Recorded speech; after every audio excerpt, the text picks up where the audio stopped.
Harka fuun akkam jirtu kabajamtoota daawwattoota keenya kun tibbana biiroo kominikeeshinii Oromiyaatiin dhiyaatudha.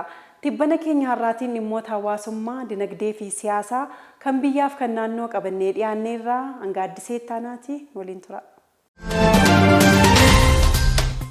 Ministeerri muummee Dr. Abiy Ahmed piroojeektii qarqara laga Inxooxxoo hanga madaanaalamii qacanee hojii eegalchiisaniiru.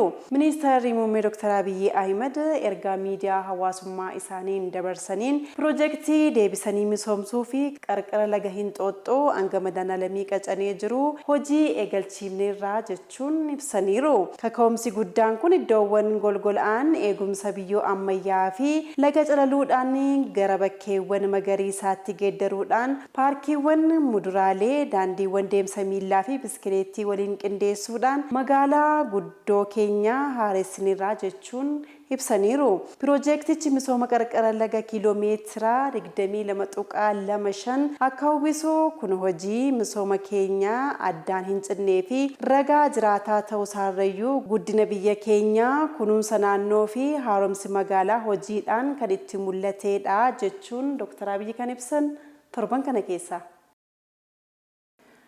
Karoora humnoonni badii nageenya uummataa gooluu fi qopheessan tumsa uummataa fi qindoomina qaamolee nageenyaan fashalaa'eera jedhani hoogganaan biiroo kominikeeshinii Oromiyaa obbo Haayiluu Addunyaa dabalatasaa Abbabee Jitaa akka taanutti qindeesseera.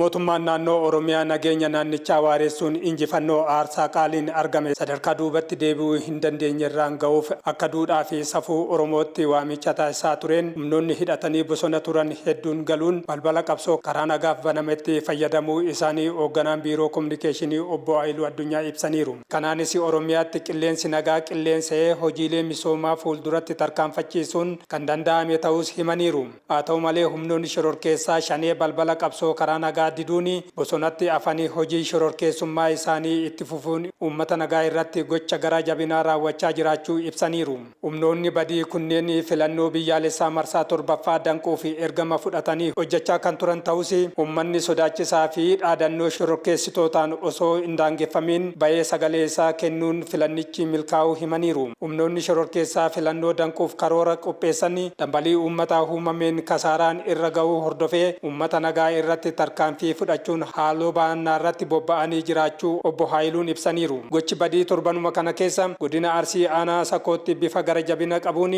uummata nagaa irratti raawwatame humna shororkeessaa shaneetiin ta'uu kan ibsan obbo Haayiluun badiin lubbuu namaa qabeenya uummataa fi mootummaa irratti ga'uus himaniiru. Humnoonni kasaaraan kunneen gocha badii isaanii uummata nagaa irratti raawwachuun haaloo ba'uuf yaalanis karoorri isaanii guutummaatti akka hin milkoofne mootummaan humnoota nageenyaa bobbaasuun badii dabalataa akka hin qaqqabsiifne taasisuuf karoora diinsi walfixiinsa uummataa da'oo godhatee uumuuf wixineesse fashaleessuun kan danda'ame ta'us obbo Haayiluun ibsaniiru. Mootummaan humnoota nageenyaa karaa qindaa'aa ta'een bobbaasuun shororkeessitoota ajandaa siyaasaa harkatti kasaareen uummata irratti haaloo ba'uuf bobba'an adamsee tarkaanfii madaala fudhataa jiraachuu kaasuun yeroo ammaa kanas hojiin namoota qe'ee fi qabeenya isaanii irraa buqqaan deebisanii dhaabuu fi qabeenya barbadaa'ee bakkatti deebisuuf hojjetamaa jiraachuus ibsaniiru. Mootummaan itti fufiinsa hojii nageenya waaressuu kan hojjetu ta'us ibsuun uummannis caasaalee nageenyaa waliin ta'uun nageenya isaa akka mirkaneessuu waamicha taasisaniiru.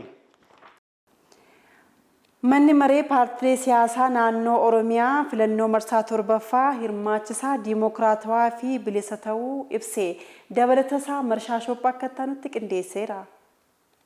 Filannoo waliigalaa 7ffaan diimokiraatawaa karaa haqaan lammiilee hunda hirmaachisee geggeeffame ta'uu manni maree waloo paartilee siyaasaa naannoo Oromiyaa ibse. Manni marichaa filannoo waliigalaa 7ffaa caamsaa 24 bara 2018 geggeeffame ilaalchisuun Finfinneetti yaa'ii geggeessee jira. Walitti qabaan mana maree waloo paartilee siyaasaa naannoo Oromiyaa obbo Solomoon Taaffasaa yaa'icha irratti haasaa taasisaniin aangoon siyaasaa filannoo qofaan akka ta'e uummanni filannoo marsaa 7ffaan nutti argisiiseera jedhanii dirree diimokiraasii bal'isuu fi sagaleen uummataa kabajamuu qabaas dubbataniiru. Itti aanaan walitti qabaan mana marichaa obbo Mogos Eda'ee gama isaaniin filannoo hirmaachisaa fi diimokiraatawaa ta'e geggeessuuf dhaabbilee fi boordiin filannoo shoora olaanaa bahaniiru ibsanii uummannis aarsaa lubbuu kaffalee filannicha milkeesseera jedhan. Manni maree waloo paartilee siyaasaa kunis ibsa ejjennoo abbaa qabxii sagalee baafachuun yaa'isaa xumureera.